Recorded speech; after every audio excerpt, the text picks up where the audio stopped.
Hey, I'm Tyler Hoyt, and welcome to Built Different.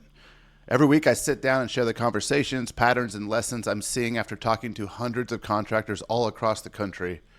And this isn't another marketing podcast. It's about building a better business, becoming a better leader, and creating a life that's worth all the hard work. So grab your coffee or whatever you're drinking, and let's get into it.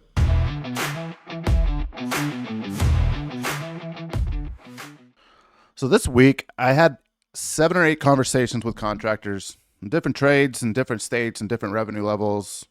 Like, point being, I talk to a lot of people every single week, and they all have different situations. But one of these guys builds pools. One of them owns an HVAC company. One's a painter. One's a hardscape contractor. So on and so forth. Point being, they have different businesses, and but the big point here is they all told me the same exact thing, and that's that we've always grown through referrals. And honestly, that's when I usually know this conversation is going to go a certain direction after I hear this from somebody, because within about 5 minutes, I usually get out of them that things are slower right now, or I'd like to get more consistent, or I'm trying to get another crew, or I don't really know where next month's work is coming from. And then I started thinking, like, maybe referrals aren't the blessing everybody thinks they are. First, let's get something straight. I love referrals. Seriously, if I could choose, every lead would be a referral because they're super easy to close. Like, they have higher trust. They're people that already know you or know somebody that's already worked with you. You're going to have higher close rates. There's less shopping around. Referrals are absolutely incredible. The problem isn't referrals. The problem is that you can't control referrals. And so think about it. You can control how many estimates you send, or how quickly you answer the phone, or how well your crew communicates, or how well you sell. You can control all of those things with KPIs and dashboards and tracking, but you can't control whether Steve down the street is going to tell his neighbor about you next month. You can hope that that's the case, and Steve can tell you all day that he's going to do that, right? But that's what it is. At the core root of it, it's hope. And it's not a business system. It's just luck. It's great luck, but it's still luck. And again, I'm not saying that referrals shouldn't be part of the business model. You have to have referrals. I get a ton of them. I know multiple people that get a ton of them, right? But you have to have controllables in your client acquisition system. And most of you guys are doing things that are marketing, and you don't really realize it. I was talking to somebody the other day. It was like branding versus marketing, and branding is like truck wraps, and branding is like yard sign. I'm like, oh, that's marketing, dude. Like, branding is who you are and what people know about you. Marketing is how you push your brand, right? So most of you are already doing some of this stuff, even organic stuff, pushing it out, right? That's still marketing. Truck wraps, yard signs, talking in the community. These are all things that are not referral based. So I take it a lot of grain with I take it with a grain of salt a lot when people are like, "Oh, all I do is referrals," because I'm like, "No, you don't."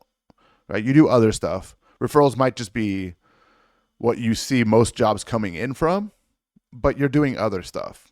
Okay, so let's get into some of the stories I've had this week and guys I've talked to. One contractor this week, great dude, absolutely love talking to him. We talked for about an hour. Dude works his ass off, family first, wants to build $1 million company.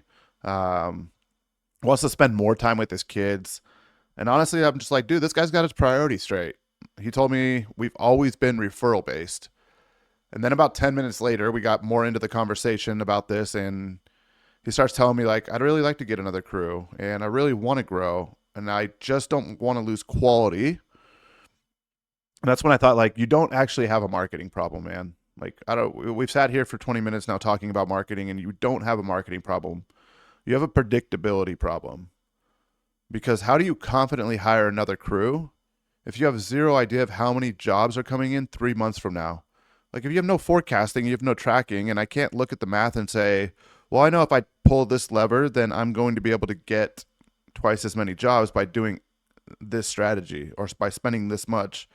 I can confidently go and hire another crew because I know I'm going to be able to do that. But if it's just referral based, if you're just like, I have a lot of work coming in, so I'm going to hire another crew, what happens when you get slow? You got to let that crew go, right? Those guys aren't going to be very happy. You think they're going to work for you again? Maybe, maybe not. right? But the point being is it's uncontrollable and it's unpredictable. And your business can't be built off of that. And it definitely can't be scaled off of that. And so here's what referrals quietly do to the business is they trick you. Now business is booming. You stop marketing. You stop creating content. You stop asking for reviews. You stop improving the website. You stop investing in the things that got you to where you're at right now. Because why would you? We're booked out, right? We got a bunch of people telling other people to work with us and we got referrals coming in. But this is what happens 3 months later. The phone gets quiet. And now what?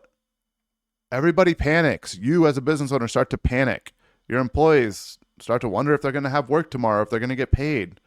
So what do? You start boosting random Facebook posts. You start buying crappy leads from lead gen companies who have no idea what they're doing, right? And you want to pay the least amount possible to achieve a goal. You start calling a bunch of different agencies. That's probably why we're talking, right? You start running discounts to get work in. And so you've gone from leading to reacting. And I can't imagine a more exhausting way to run my business. I really couldn't.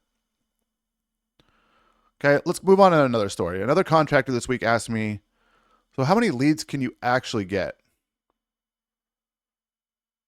And I was like, fair question.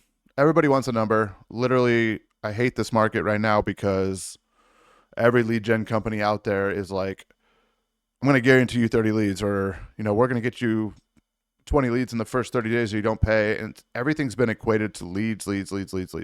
I get it, right? Marketing is about drumming up work. There's a million different benefits to it, and I've done a couple videos on that. You guys can check that out.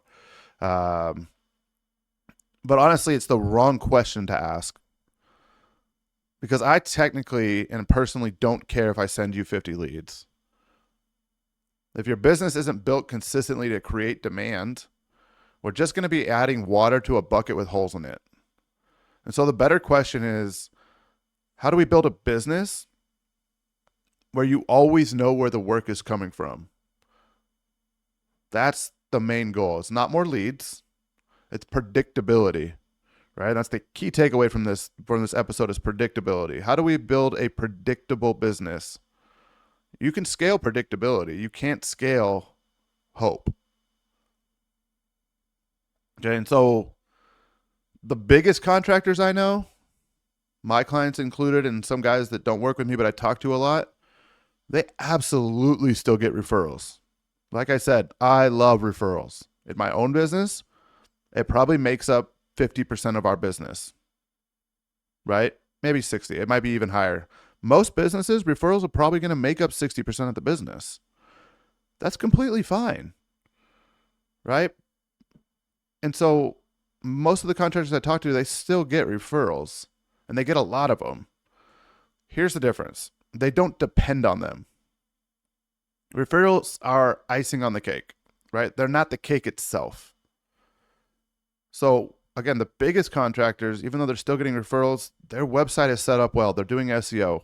Their website works the way it's intended to work. It's converting people through a funnel, right? Their Google works. Their Google business profile, it's ranking. Their website is ranking. Their visibility is really, really good online on Google. Their Facebook works. They're running Facebook ads. They're doing organic social media to create demand, to create more pipeline, to push people to their website, right? Their past customers work. They're doing still referral stuff, but they're following up with these people, getting reviews, getting referrals, offering incentive. Their follow-up works. They're nurturing pipeline. Their reputation works with the reviews. Everything works together. And so referrals just become a bonus, not the survival, right? And again, I know I said 50 to 60% maybe is like referral based, right? Without referrals, you're not making very much money, right? With referrals, you can make a decent amount of money, but to scale it, you need that other 40% or 50%. You cannot scale without that part of it. And so each one of these things, website, Google, Facebook, referrals, truck wraps, yard sale, these are all one piece of the puzzle, right? And the way I like to picture this is if your logo was completely blank on a blank piece of paper right now and it was split up into different pieces like a puzzle. and Facebook was one of those pieces, and we flipped it over, they're going to see a little bit of your logo, right? If referrals, we can even add that in there. I wouldn't, but if Google works, it's another part of your logo. They're recognizing it more. Social media, organic, yard signs, truck wraps, just flip over a piece every single time. People start to recognize in your logo a lot more. It's just going to strengthen your referrals too. Okay, and so here's the question I want you to think about. I want you to think about tomorrow, if referrals completely stopped, no more referrals came in, how long could your business survive? 30 days? 60? 90? And if that question makes you uncomfortable, we're probably on the right track here. And again, it's not because referrals are bad. I'm trying to get you to see a bigger picture of referrals are great, but they're not predictable and they're not scalable. And if you didn't have any more referrals, if for some reason tomorrow nobody referred their friends to you, would your business be okay? Right? And we're not bagging on referrals, but dependency is dangerous. And so the goal isn't to replace referrals. It's the same strategy I would give you on SEO or anything else. SEO is great. It makes you visible. Would I have it as my only source of revenue or acquisition? Absolutely not. Meta ads are great. They increase demand. They increase visibility in your local market. Would I say that's the only source of acquisition you should have? Absolutely not. Right? So the goal isn't to replace referrals. The goal is to build a business where referrals are just one piece of a much bigger machine. Right? So that's probably the biggest lesson I've learned from my conversations this week. Right? And a couple of these guys ended up working with me, right? Because I think they understood that, hey, this is great, but I want more predictability. And it's not even I want more work. I didn't want to say that. It's not work with me because you need more work. It's work with me because you need more predictability. You need more visibility. You need more predictability. We need to be able to track these things and scale these things. And so, again, it's probably the biggest lesson I learned. It's not that contractors need more marketing, and I don't pitch marketing, right? It's not that referrals don't work. It's that too many good businesses and great people, like a lot of you guys that I enjoy talking to, and are great craftsmanship and, great technicians and great business owners and great fathers and great husbands or wives or whatever. A lot of these things the businesses are built on something you can't control. And it's really, really, really risky. Right? It's like driving a car without a steering wheel. Okay, so I want you to remove that risk from your business. I want you to understand that this is a good thing that I have, and I'm blessed to have this, right? And it's bringing me in work, and that is something that you can't take for granted. And you've earned that by doing great work and by taking care of your clients and by people liking you. You've earned the right to get referrals, right? But it is risky at the end of the day. And so I want you to remove some of that risk from your business. I want you to look into a strategy this week that has some predictability to it. Okay, that we can pull levers on. That we can spend more to make more, that we can look at data and say, hey, we're doing this and we're getting this much lead flow from this source because of X, Y, and Z, right? And we got to be able to track those things. So appreciate the referrals that are coming in, but consider another source of more controllable revenue. Okay, that's all I want you to think about this week. So if you enjoyed this episode, please subscribe, drop a comment, share it with your other contractor friends. I'm really trying to help as many people as possible. And tell me in the comments how much of your business comes from referrals. I genuinely love to know that, because next week we're going to be talking about something I hear almost every single day. It's a contractor telling me, Tyler, I just need more leads. And usually my response to them is, no, you don't. And so we'll get into why next week. See you then.